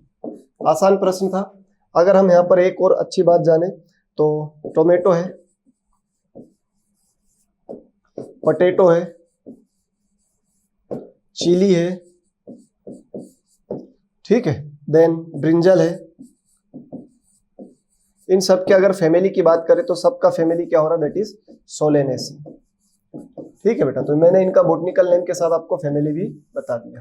ठीक, चलिए, और बात करें हम रेडिस की, तो इसकी फैमिली क्या हो रही सर? तो इसकी फैमिली हो रही है आपकी क्रूसीफेरी या ब्रेसिकेसी, क्रूसीफेरी या ब्रेसिक्रेसी। ठीक है बेटा, चलिए नेक्स्ट क्वेश्चन की ओर बढ़ते हैं। What plant use budding propagation, इनमें से कौन सा ऐसा पौधा है, हालांकि ऐसा पौधा आज तक आपने नाम नहीं सुना होगा कहीं भी, प्रभुर्ज, काला गोंद, गोल्डन चेन। काफी अच्छा प्रश्न है देखा जाए तो, किस दृष्टि से? प्रश्न की कठिनाई की दृष्टि से। हालांकि इसका सिलेबस में कहीं भी मेंशन नहीं है, पर क्वेश्चन आया बेटा, तो इसका राइट आंसर है ऑल ऑफ दिस। मतलब सभी पौधे जो यहाँ पर दिए गए, एस की बात करें, ब्लैक गम की बात करें, गोल्डन चेन, इन सब में बडिंग होता है, लेकिन इन तीनों में भी ज्यादा से ज्यादा बडिंग का मेथड होता है गोल्डन चेन में। ये आपको ध्यान रखना है। चलिए नेक्स्ट है अल्टरनेट बेयरिंग, एकांतर फलन। मेजर प्रॉब्लम है ना, एकांतर फलन मुख्य रूप से किसमें होता है? तो अब हम बात करें तो एकांतर फलन जनरली होता है किसमें साहब? मैंगो में। और मैंगो में क्या होता है सर? ऑन ईयर और ऑफ ईयर का कॉन्सेप्ट चलता है। ऑन ईयर और ऑफ ईयर का कॉन्सेप्ट चलता है। ऑन ईयर का मतलब क्या कि इस साल प्रोडक्शन होगा, इस साल हम देखेंगे कि क्या मिलेगा अपन को, प्रोडक्शन मिलेगा। और ऑफ ईयर मतलब यहाँ पर प्रोडक्शन, उत्पादन नहीं होगा। तो ये समस्या जनरली आम में उत्तरी भारत की जो किस्म होती है उनमें देखने को मिलती है। नॉर्थ इंडियन वैरायटी में जो उत्तरी भारत है उनमें ये समस्या देखने को मिलती है। कौन सी? ऑन ईयर और ऑफ ईयर। ये केवल उत्तरी भारत की किस्मों में देखने को मिलता है। ठीक है, तो ये समस्या किसकी साहब? आम की है, ध्यान रखना। इसके अलावा एकांतर फलन आम है, अपना बेर है, खजूर, सेब, इन सब में भी हो सकती है। तो हम एक ट्रिक लिखते हैं, एक आंख से। ठीक है बेटा, क्या लिखते हैं ट्रिक? एक आंख से। तो एक से क्या हो जाएगा? एकांतर फलन। इसको हम वैकल्पिक बेयरिंग भी बोल सकते हैं, अल्टरनेट बेयरिंग बोल सकते हैं। आ से याद रखना है बेटा, आम में, मैंगो में। ख से खजूर, खजूर मतलब डेट पाम। ठीक है, देन से सेब। तो इन सब में ये समस्या होती है, लेकिन मेनली होती है आम में, ये बात ध्यान रखना। चलिए बाकी तो ठीक, चलो आगे बढ़ते हैं। बगीचे में मल्चिंग की बात हो रही है, पलवार की बात हो रही है। मेजर फंक्शन ऑफ मल्चिंग, वैसे तो यहाँ पर सारे जो ऑप्शन दिए वो बिल्कुल सही बात है। खरपतवारों की समस्या कम करता, सही है। अधिक ताप प्रकाश को भी रोकता मल्चिंग, सही है। मृदा में नमी का संरक्षण भी करता है। लेकिन तीनों में से एक आ जाता तो फिर मृदा नमी संरक्षण था। लेकिन यहाँ पर तो तीनों अच्छे हैं, अपने को बहुत आसान प्रश्न दे दिया, और इसमें जो राइट आंसर होगा वो ये होगा। ठीक है भैया, ऑल ए बी सी तीनों सही है ना। तो इसका राइट आंसर क्या होगा? ए वाला, ए बी सी तीनों इसमें सही है। ठीक है, ये तो इसके ऑप्शन है हिंदी में और ये इंग्लिश में, तो इसका राइट आंसर क्या होगा सर? ए वाला ना। मतलब ये तीनों स्टेटमेंट करेक्ट है। चल, अनुत्पादक बगीचे को पुनः उत्पादक बनाया जा सकता है। रिजुविनेशन की बात हो रही है, और आप पढ़ते हो पूरा एक लिस्ट पढ़ते हैं हम। खाद देना है, पानी देना है, निंदाई गुड़ाई करना है, ट्रेनिंग करना, प्रूनिंग करना, फिर ना माने तो टॉप वर्किंग करना है। ये सब हम पढ़ते हैं। फर्टिलाइजेशन, फर्टिगेशन, ठीक, ये सब करना है यहाँ पर। तो फर्टिगेशन भी कर दिया हमने, ड्रेनेज भी प्रॉपर कर दिया, ट्रेनिंग प्रूनिंग भी हो गई है, न्यूट्रिशन भी दे दिया है, तब तो जाकर क्या बनेगा? प्रोडक्टिव। पर इतना करने के बाद भी नहीं होता तो हम टॉप वर्किंग करते हैं। और टॉप वर्किंग किस में होता है? मैंगो और बेर में। तो यहाँ पर जो गिवन ऑप्शन है ऑल करेक्ट है ना, सारी प्रोसेस हम करते हैं ना। एक ऑर्चर्ड का नवीनीकरण यदि करना है, क्या करना है सर? नवीनीकरण बोले तो उसका जीर्णोद्धार, रिजुविनेशन, या जो क्या हो चुका है?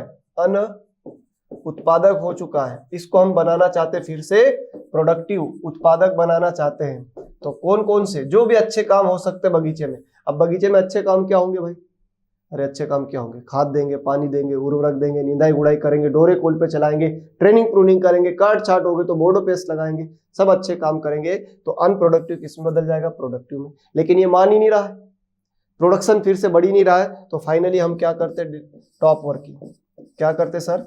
Top working. और टॉप वर्किंग को हम हिंदी में बोलते हैं शीर्ष उपरोपण। क्या बोलते हैं सर? शीर्ष उपरोपण। टॉप वर्किंग को हम बोलते हैं शीर्ष उपरोपण।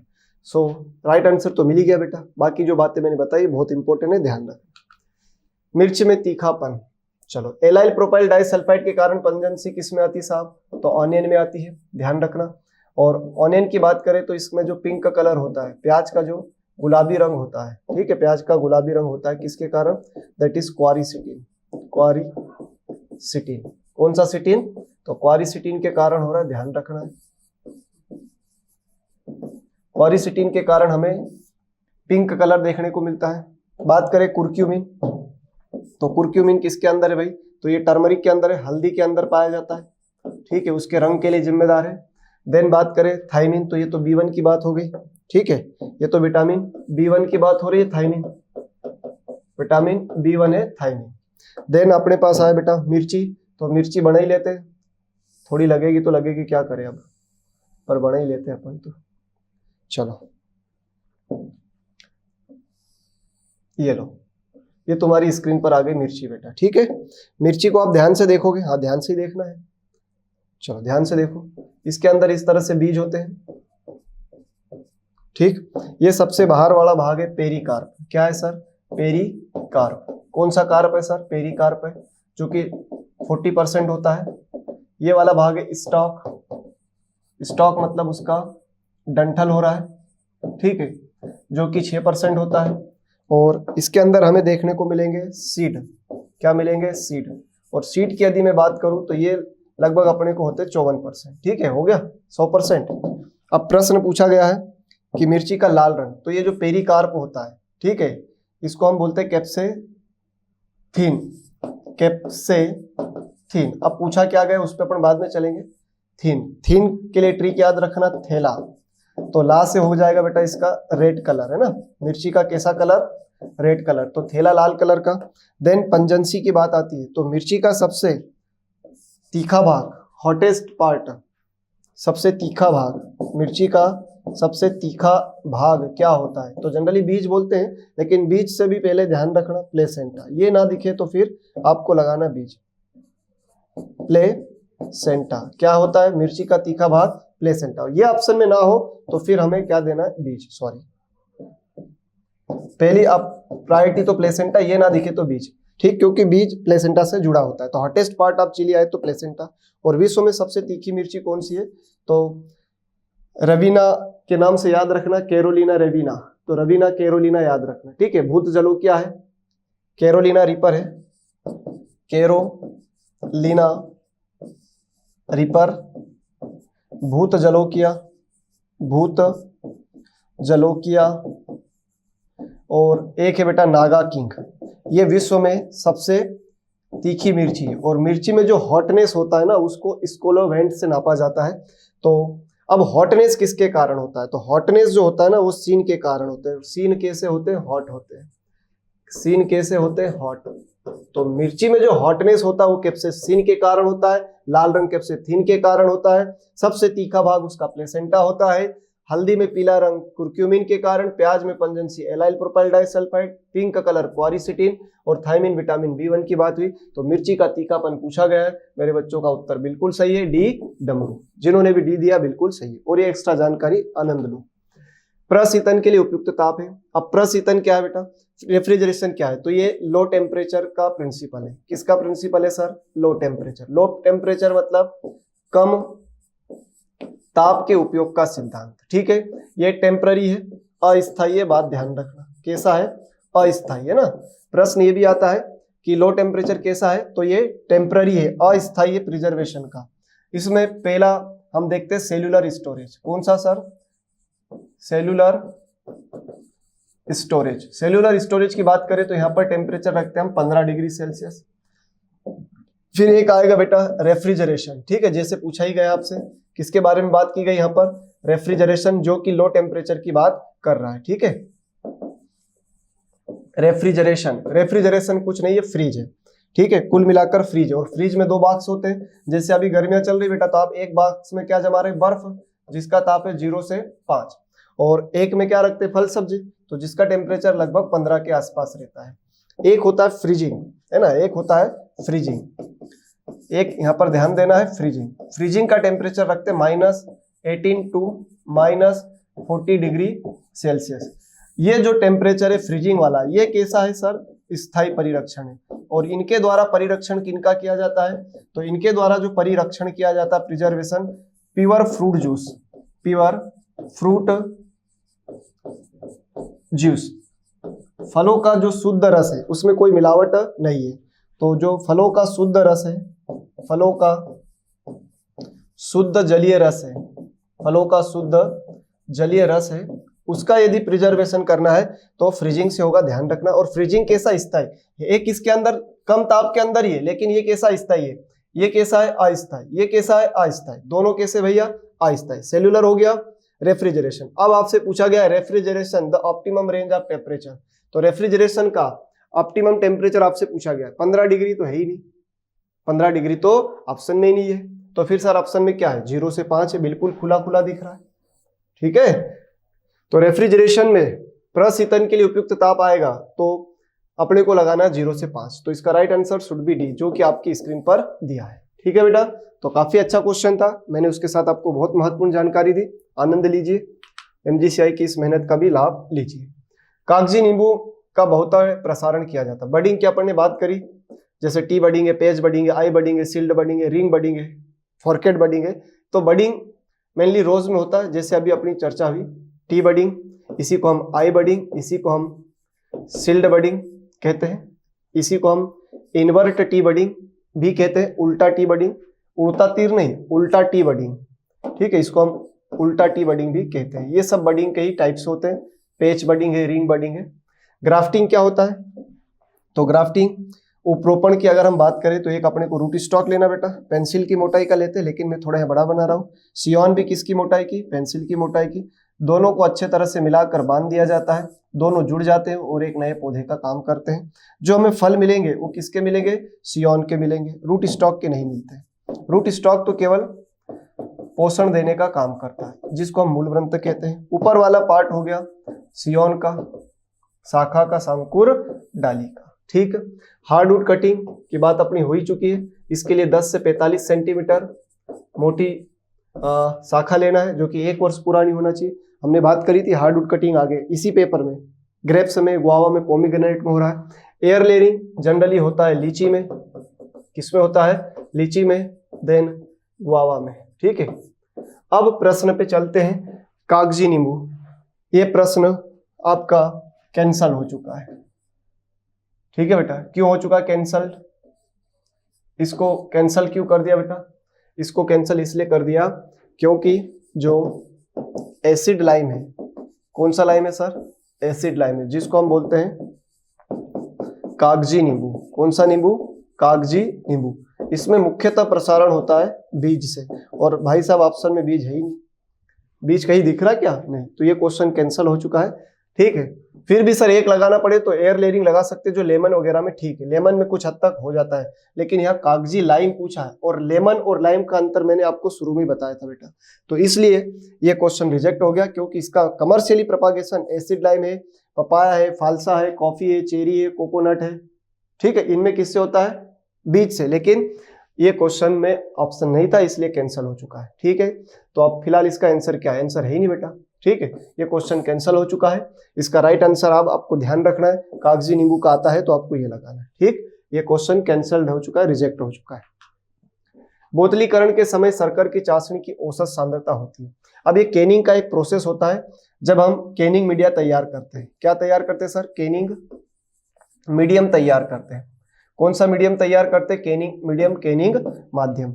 तो जब कैनिंग माध्यम तैयार करेंगे तो हमें एक बोतल बनानी। बोतल कौन सी बेटा? अलग अलग ख्याल आ रहे हो तुम्हारे मन में, तो क्योंकि आईपीएल भी चल रहा है और बोतल भी तुमको रोज रोज दिखाई जा रही है, तो चलो तुम्हारी मनपसंद बोतल ही बना लेता हूँ। ठीक है, बोतल बनाएंगे। इस बोतल में क्या भरेंगे? Canning media. कैनिंग मीडिया के लिए 2 होते हैं, कौन कौन से? एक तो होता है सिरप। क्या होता है सर? एक होता है सिरप और एक होता है ब्राइन। सिरप की मैं बात करूं बेटा तो ये शक्कर और पानी का घोल है, चाशनी है, शक्कर और पानी, वाटर एंड शुगर का घोल है सिरप। और यदि ब्राइन की बात करें तो पानी में क्या घोल दो? नमक घोल दो, पानी प्लस नमक, वाटर प्लस साल्ट। ठीक है, उससे बन जाएगा आपका ब्राइन सॉल्यूशन।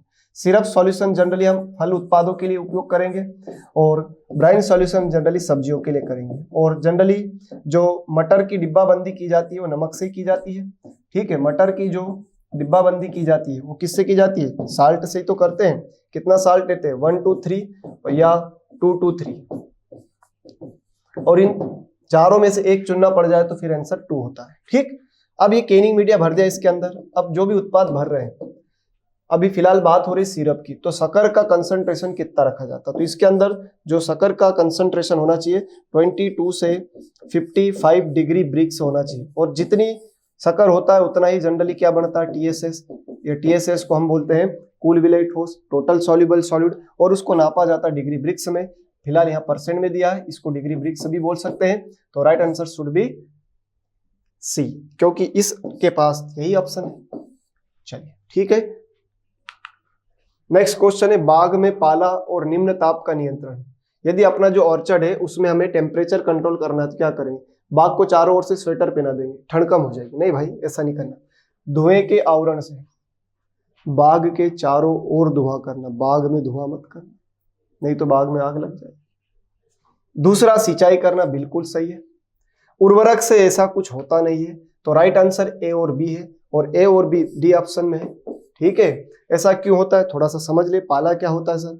पाला वो बकरी वाला नहीं, पाला मतलब है जब टेम्परेचर 0 डिग्री सेल्सियस या इससे कम हो जाए तो प्लांट के अंदर जो 80 से 90% मॉइस्चर होता है वो जमने लगता है, जिससे उसकी कोशिकाओं, पत्ती की कोशिकाएं फट जाएगी, और पत्ती काम नहीं करेगी तो भोजन नहीं बनेगा, पौधा धीरे धीरे सूखकर मर जाएगा जब टेम्परेचर बहुत डाउन हो जाता है, और ऐसा ठंड में होता है। और पाले के प्रति संवेदनशील पपाया है, आंवला है, ये बहुत संवेदनशील है। उधर सरसों, गेहूं, ये भी संवेदनशील है। तो जो रबी की फसलें अधिकतर वो पाले के प्रति संवेदनशील तो होती है, लेकिन पपाया फलों में ज्यादा सेंसिटिव होता है, ध्यान रखना पाले के प्रति। बाकी अपन ने क्लास में एक सीक्वेंस अभी लिख रखा, वो भी याद रखना बेटा। तो धुआं बढ़ा देने से क्या होगा, आसपास में टेम्परेचर बढ़ जाएगा, और टेम्परेचर जब बढ़ जाएगा तो जो वातावरण का ताप कम हुआ वो बढ़ जाएगा। सिंचाई से क्या होगा, जाइलम फ्लोएम की गति बढ़ी रहेगी, और जाइलम फ्लोएम दौड़ते रहेंगे तो पानी जमेगा नहीं। That is the reason we have select the option A and B. उर्वरक से वैसा कुछ खास होता नहीं है। ठीक है बेटा। पपाया में तो हम देखिए टाट के थैले लपेट देते हैं बचाने के लिए, कुछ रसायन का भी प्रयोग होता है पाले से बचने के, काफी अच्छे उपाय है। चलो भैया, ये भी एक विवादित प्रश्न ही रहा वैसे देखा जाए तो, क्योंकि जो ICMR है, Indian council of medical research 1911 new Delhi, ये बोलता है कि एक व्यक्ति को वर्तमान में कितने फल खाना चाहिए, 150 ग्राम एक व्यक्ति को खाना चाहिए। सब्जियां इसके अनुसार कितनी खा लो भैया, पहले 300 का था रिकमेंडेशन, अब हो गया है 350, एक व्यक्ति को इतनी खाना चाहिए। WHO बोल रहा है कि 90 से, वर्ल्ड हेल्थ ऑर्गेनाइजेशन जो बोल रहा है, पुरानी जो इसकी रिकमेंडेशन थी 90 से 110 ग्राम थी। अभी जो WHO की साइट पे आता है वो 400 ग्राम आता है, लेकिन वो 400 ग्राम कैसा आ रहा है सर, वो ऐसा आ रहा है, फ्रूट एंड वेजिटेबल, इन दोनों को मिला के बोल रहा है। लेकिन यहाँ तो केवल फ्रूट की बात की है, और आपके जो एग्जाम बॉडी है उसने इसका आंसर 400 ही कंसर्न किया है। ठीक है भाई। ICR की अपनी कहानी है, 85 से 110 तक की बात करता है। तो इस तरह के जो क्वेश्चन आते हैं थोड़े से एजेंसी के ऊपर निर्भर करते कि किसकी क्या रिकमेंडेशन है, पर फिलहाल यहाँ कोई रिकमेंडेशन भी मेंशन नहीं की थी। पर फाइनली आंसर जो कंसर्न हुआ है वो आपको ए याद रखना बेटा। अगर इस तरह का क्वेश्चन फिर आ जाए तो आपको लगाना है कि एक व्यक्ति को कितने फल की आवश्यकता होती, तो 400। ICMR के अनुसार तो इतने फल खाना चाहिए, इतनी क्या खाना चाहिए, वेजिटेबल, इतनी अपने को वेजिटेबल खाना है, इतने अपने को फल खाना है। ये नई रिकमेंडेशन, इसके पहले ये 300 ही था, और ये 400 में WHO की साइट पर ये दे रहा है। पुरानी जो WHO की रिकमेंडेशन है, एक दिन में एक व्यक्ति को फल खाना चाहिए, तो 90 से 110 ग्राम। जैसे आप दूध में पढ़ते हो ना, डॉक्टर के अनुसार, ICMR के अनुसार, पोषण विशेषज्ञों के अनुसार, ऐसा यहाँ कुछ भी मेंशन नहीं है, नहीं तो इस प्रश्न में कुछ और उलट पुलट होता। पर आप अपने दिमाग में क्लियर कट बिठा ले, ये ऑप्शन ऐसे आए तो याद रखना बेटा। पुनर्यौनीकरण, टॉप वर्किंग, अभी थोड़ी देर पहले मैंने बताया था, अगर आपने ध्यान से सुना हो तो आपको उत्तर मिल जाएगा। किसमें करते भैया, मैंगो में, और मैंगो के अलावा बेर, तो बेर तो ऑप्शन है ही नहीं, इसलिए आंसर क्या हो गया ए। ग्रेप्स में क्या करते हैं हम, ग्रेप्स में हम करते गर्डलिंग। कौन सी प्रोसेस करते सर, गर्डलिंग। देखा होगा ना, छल्ले बनाना, उड़ाना नहीं है, जिसको हम बोलते हैं रिंगिंग। वैसे रिंगिंग इसको आम में कहते हैं, और इधर ग्रेप्स में इसको हम बोलते हैं गर्डलिंग। ठीक है बेटा। चलिए, पपाया में कोई सच ऐसी प्रोसेस होती नहीं, क्योंकि ये ट्रेनिंग प्रूनिंग के लायक इसका तना ही नहीं बचता। ठीक, हाँ, इसको हम सपोर्ट जरूर देते हैं, सहारा देने का काम जरूर करना है, नहीं तो ये गिर जाएगा। और अनार में ट्रेनिंग प्रूनिंग होती है, बिल्कुल होती है, सिंगल स्टेम ट्रेनिंग इसमें, और मल्टी ट्रेनिंग स्टेम जो होते हैं, मल्टी ट्रेनिंग स्टेम का उपयोग किया जाता है। ठीक, चलिए, पूसा केसर किसकी वैरायटी है, बच्चा बच्चा जानता है, दैट इज ग्रेप्स। इसकी एक और फेमस वैरायटी मैं बता देता हूं, दैट इज पूसा असीता। पूसा असीता की अगर बात करें तो first black colour variety of carrot, that is first black colour variety of carrot, sorry grapes नहीं, कैरेट। तो ये फर्स्ट ब्लैक कलर वैरायटी है पूसा असीता। देन कॉलीफ्लावर में तो पूसा स्नोबॉल जितना भी ग्रुप है देन पूसा दीपाली आर्ली कुआरी है, ये याद रखना भाई। ब्रिंजल में पूसा उत्तम है, ब्लैक ब्यूटी है, पूसा पर्पल लॉन्ग है, that is Pusa purple long, Pusa purple round, Pusa purple cluster. फिर आपका काशी संदेश है, ब्लैक ब्यूटी है, पूसा उत्तम है, काफी इंपॉर्टेंट वेराइटी है। ये 2021 के पेपर में आई थिंक, मुझे याद आ रहा, पूछी भी गई है, पूसा उत्तम। देन टोमेटो में दो फेमस वेराइटी अभी चली रही है बहुत मार्केट में, दैट इज अर्का रक्षक और अर्का सम्राट, अर्का रक्षक एंड अर्का सम्राट। ठीक, तो अपना अपना उत्तर तो मिल ही गया, लेकिन कुछ बातें साथ साथ मिल जाए तो तुम्हारा भला हो जाए भाई। अंगूर में सधाई करते हैं, सधाई मतलब ट्रेनिंग। तो वैसे तो ये सारे सिस्टम है, हेड सिस्टम भी करते हैं, निफिन भी करते हैं, परगोला या पंडाल भी करते हैं, लेकिन इन तीनों में अगर पूछे सबसे बेस्ट कौन सा है या भारत में सबसे ज्यादा उपयोग किसका होता है, तो जो बेस्ट ट्रेनिंग सिस्टम है, बेस्ट ट्रेनिंग सिस्टम है वो कौन सा है, तो दैट इज आर्बोरी या परगोला। परगोला क्या होता है जानते हैं, ऐसे आर्च का समूह होता है उसको परगोला बोलते हैं। तो पंडाली होता है, तो फिलहाल इसका आंसर तो डी नहीं है। क्यों नहीं है सर, क्योंकि इसमें तो सभी का उपयोग होता है, तो आंसर तो सी है, ये ध्यान रखना। ठीक है बेटा, और परगोला क्या होता है मैंने बता दिया। और इस सिस्टम को हम बोलते हैं बोवर प्रणाली। कौन सी प्रणाली बोलते हैं, बोवर प्रणाली। और इस बोवर प्रणाली की खासियत क्या है, इसमें हमें कास्ट बेनिफिट रेशियो ज्यादा मिलता है, कास्ट बेनिफिट रेशियो ज्यादा मिलता है। कैसे, 1:2.09। मतलब अगर आपने 1 रुपये खर्च करा तो 2 रुपये 9 पैसे का लाभ होगा। कौन से सिस्टम में, बोवर सिस्टम में। ठीक है, तो फिलहाल तो ये आपको ध्यान रखना, इसका आंसर सी है, तीनों का उपयोग होता है। इसके अलावा टेलीफोन भी होता है ना ग्रेप्स में। चलिए, फल अध्यादेश लागू हुआ, चलो लागू करते बेटा। सबसे पहले तो 1950 में बहुत महत्वपूर्ण संस्थान बना था परिरक्षण के अंदर ही, CFTRI, central food technology research institute. कहाँ लोकेटेड है ये, तो ये मैसूर कर्नाटका के अंदर ये नाटक चल रहा है। ठीक है, 1920 में बहुत इंपॉर्टेंट इंस्टीट्यूट आया था, फर्स्ट फ्रूट प्रिजर्वेशन लेबोरेटरी, पहली फल परिरक्षण प्रयोगशाला, फल परिरक्षण प्रयोगशाला। ठीक है, पहली फल परिरक्षण प्रयोगशाला कब आई थी, 1920 में आई थी। 1945 में भी तो कुछ न कुछ हुआ ही होगा, कोई ना कोई काम तो हुआ है। FAO, food and agriculture organisation, Rome Italy. It is international organisation of agriculture, that is FAO, Rome Italy, 1945, याद रखना। देन बात तो आई मुद्दे की अब, कि जिसकी बात हो रही है वो है 1955। क्या बना सर, तो बना था फ्रूट प्रोडक्ट, फ्रूटी लिखा है देख लो बेटा, फ्रूट प्रोडक्ट ऑर्डर। अगर यहाँ पर फूड लिख देता तो गलत हो जाता, और ऐसी चालाकी करता एग्जामिनर, आपसे पूछता है। तो FPO फ्रूट प्रोडक्ट ऑर्डर आया था 1955 में, उसी की बात हुई थी। पूछा जा रहा था कौन सा अध्यादेश लागू हुआ था 1955 में, तो फ्रूट प्रोडक्ट ऑर्डर, तो आंसर शुड बी डी होगा इसका, पहली बात तो ध्यान रखना। और ये जो FPO है, FPO फ्रूट प्रोडक्ट जो ऑर्डर है, इसने 2 केमिकल को मान्यता दे रखी है, that is KMS and sodium benzoate, potassium metabisulphite and sodium benzoate. ये रंगहीन जितने भी पदार्थ है, रंगहीन कलरलेस प्रोडक्ट में इसको मिलाया जाता है, और इसका उपयोग बेटा जितने भी कलर्ड प्रोडक्ट है, रंगीन उत्पाद है, उनके परिरक्षण के लिए करते हैं। ठीक है, ये रंगहीन के लिए और रंगीन के लिए करते हैं। एक और अच्छी बात ध्यान रखना, जो मैंगो है और गुआवा है, इनका जो पल्प होता है वो भी KMS से प्रिजर्व किया जाता है। ठीक है, तो ये ध्यान रखेंगे, काफी महत्वपूर्ण जानकारी मैंने आपको दी यहाँ पर।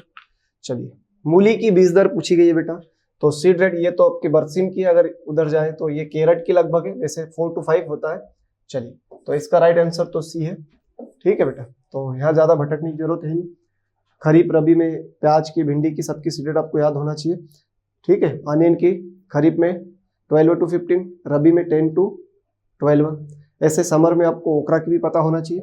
यहाँ पर रेडिस की पूछी गई है, और कैरेट की बात करें तो सीड रेट होती है 4 to 5 kg। ठीक है, ध्यान रखना।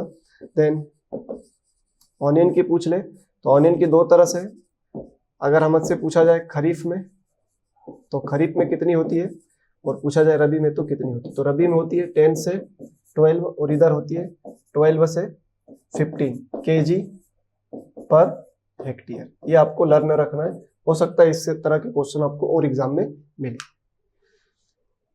बीट्स, मैगल्स, रूटाबग्गा, ये गोभी वर्गीय सब्जी है। कसावा, टेपियोका, सलजम, टर्निप को अतिरिक्त आलू के निम्नलिखित में से साथ जुड़ा हुआ है। तो जो बीट्स होते हैं, रूटाबग्गा है, cassava, turnip, sometimes surplus potatoes are associated of which following. तो ये भैया क्या है, तो आलू है, रूटाबग्गा है, ये सब क्या है, ये सब है रूट क्रॉप है, ठीक है। और इनका उपयोग जनरली पशु आहार में बहुत कम हो रहा है। ऐसा क्वेश्चन उधर भी आया था, ठीक है। साइलेज क्या होता है आप जानते हो, हे ये आप जानते हो बेटा, हे क्या होता है, सूखी घास होती है, सूखी घास है, ड्राई ग्रास है, सूखी घास है। इसमें नमी की मात्रा 12 to 14 या 15 से 20% होती है, ध्यान रखना। स्ट्रॉ वैसे तो भूसा होता है, और एक स्ट्रॉ आर्टिफिशियल इंसेमिनेशन में वो रिफिल होती है जिसमें सीमेंट भरा होता है। तो यहाँ पर स्ट्रॉ का अर्थ अपन भूसा से मान ले, ठीक है। और साइलेज आप जानते हो, हरे परिरक्षित चारे को अवायवीय दशा में किण्वन करके बनाया गया हरा चारा क्या कहलाता है, साइलेज कहलाता है, ठीक। सो उम्मीद करता हूं इसका राइट आंसर सी। ये जानकारी महत्वपूर्ण आपको समझ में आई होगी। तो प्यारे बच्चों, पीएटी 2023 में जो आपके इस पेपर के हॉर्टिकल्चर के क्वेश्चन थे, उनके सही सटीक उत्तर और करेक्ट एक्सप्लेनेशन अपन ने देखा। थैंक यू सो मच, बहुत बहुत धन्यवाद।